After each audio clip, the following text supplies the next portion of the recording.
Les mots de l'écho, on poursuit avec nos explications sur les notions de contrat de performance. Jeff, bonjour. Bonjour Gardis. Toujours un plaisir de vous avoir sur ce plateau. Moi aussi.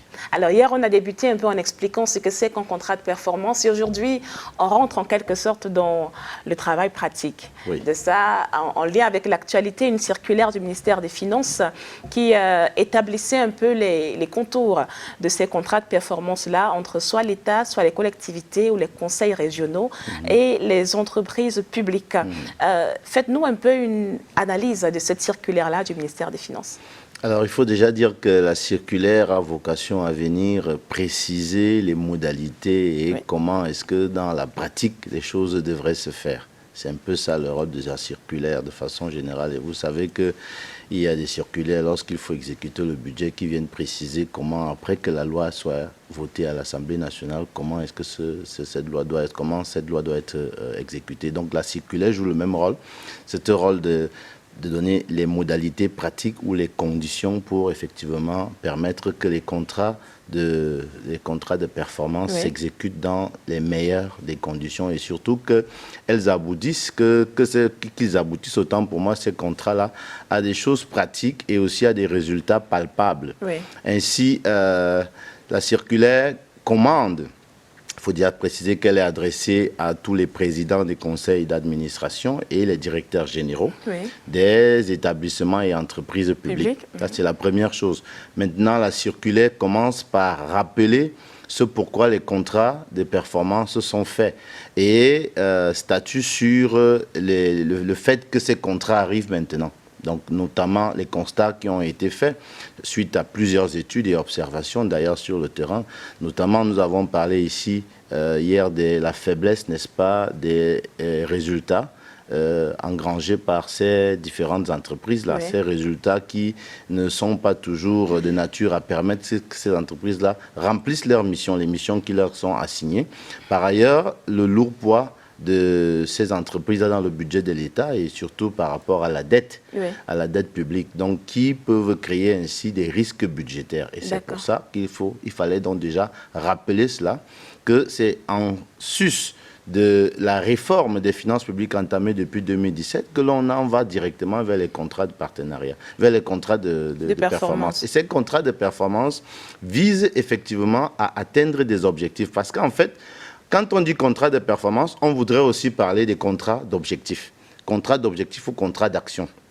Ça veut dire quoi? Ça veut dire qu'on met en place des conditions pour qu'un certain nombre de cibles soient atteintes, notamment dans le cadre des résultats de la rentabilité ou de la profitabilité, et même des équilibres pour certaines entreprises, parce que quand vous n'arrivez pas à réaliser un résultat excédentaire qui soit positif, vous pouvez quand même atteindre l'équilibre, c'est-à-dire maintenir quand même la maison en équilibre ou encore la structure en équilibre.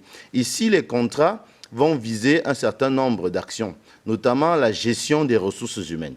Au-delà de la gestion des ressources humaines, il y a le management même administratif, donc de l'ensemble justement de toutes les procédures au sein des différentes administrations. Vous savez que aujourd'hui, on est à la digitalisation, on est à la dématérialisation des procédures. On ne peut pas parler de performance si on n'intègre pas aujourd'hui la digitalisation ou la dématérialisation des procédures qui vise aussi à faciliter le travail, alors à donner une certaine célérité à ce même travail. Une certaine fluidité du travail et même à renforcer donc l'efficacité et l'efficience de chaque entreprise là. Maintenant, il y a le volet financier. Il faudra qu'on travaille aussi dans ces entreprises sur le volet financier. En ce moment-là, on va mettre en place un certain nombre d'indicateurs. Et ces indicateurs doivent être mesurables.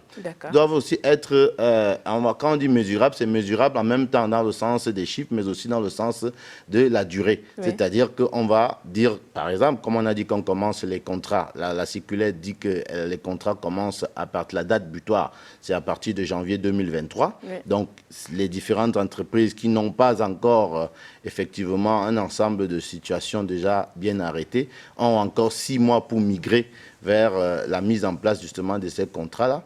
Et ça se passe avec la commission technique de réhabilitation des entreprises qui est située à l'immeuble CNR. Et là-bas, effectivement, c'est cette structure-là qui aujourd'hui veille à ce que les entreprises soient mises à niveau. Donc, on a beaucoup d'entreprises publiques justement qui sont très en difficulté. Je pense par exemple à la SICAM. juste quelque part ici. Je pense à la Sodecoton qui passe par des périodes de troubles. Plusieurs entreprises publiques et parapubliques comme ça qui peinent à atteindre leurs objectifs. Quel est le portfolio des administrations et entreprises concernées par cette circulaire-là? Alors, il faut déjà dire que la circulaire parle bien de généralisation des contrats de performance. Oui. Et quand on parle de généralisation des contrats de performance, ça veut dire que ça va effectivement concerner l'ensemble des administrations. Mais il faut déjà dire, hein, quand on parle de contrats de performance, il ne s'agit pas de contrats juridiques au sens propre du terme, oui, mais simplement ce sont des plans de redressement. Exactement. Il faut le dire précisément. Alors, les contrats de performance qui sont assignés à ces structures visent à redresser ces entreprises, à leur permettre d'aller vers la relance, vers l'expansion et finalement vers la croissance. Oui. Et donc de participer surtout à l'embellie nationale qu'on veut à travers la stratégie nationale de développement 2020-2030, dans laquelle effectivement ces entreprises ont été citées pour être au cœur. Donc, vous avez posé un problème qui est pertinent et qui a été relevé par la même circulaire et même on va dire un rapport de l'OCDE sur le comportement et surtout la santé de certaines entreprises. Oui. C'est vrai, mais il faut le dire. Aujourd'hui, qu'on est lancé vers ces contrats de performance, il faudrait simplement que certaines conditions soient mises au préalable, comme la circulaire le demande, pour aider les entreprises à atteindre ces objectifs. Oui. Il ne s'agit plus de venir assigner des objectifs à l'entreprise, mais que l'entreprise participe elle-même à s'engager à répondre justement à ces objectifs-là, c'est-à-dire à les réaliser. Oui. Et ainsi, le gouvernement qui est partenaire va effectivement mettre, s'il y a, pour celles qui ont par exemple des subventions qu'elles reçoivent du gouvernement, que ces subventions soient suffisantes. Le mot est fort. Que ces subventions soient suffisantes pour ces entreprises afin que celles-ci puissent effectivement décoller.